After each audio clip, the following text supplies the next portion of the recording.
নমস্কার বন্ধুরা, আজ আমি একটি ডিজিটাল আর্ট উপস্থাপনা করেছি যেখানে আমি দেখিয়েছি শিব পার্বতী রং খেলছে এবং নিচে গণেশ এবং নন্দী বসে আছে। নন্দী করতাল বাজাচ্ছে এবং গণেশ তার নিজের সুরের দ্বারা করতে করতে আবির ছেটাচ্ছে, শিব পার্বতীকে আবির লাগাচ্ছে।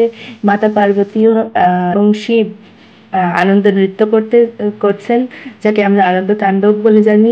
প্রকৃতির যেন রঙে রঙে সেজেছে। এই ডিজিটাল আর্টটি উপস্থাপনা করতে আমার ১ ঘন্টা সময় লেগেছে। আমি যেই সফটওয়্যারের মাধ্যমে করি তাতে কিছুটা সময় লেগেছে। ১ ঘন্টা এটি লাগতো না, কিন্তু তবু সময় লেগেছে। শুভ দোলযাত্রা এবং শুভ হোলি, হ্যাপি হোলি। এখানে আমি কৈলাস দেখানোর চেষ্টা করেছি এবং গাছপালা, প্রকৃতিকে দেখানোর চেষ্টা করেছি। এই যে শিব পার্বতী রঙে খেলছে এবং শিব নিজের হাতে ডমরু বাজাচ্ছে এবং নিচে তার তাল তালে করতাল বাজাচ্ছে নন্দী। নমস্কার।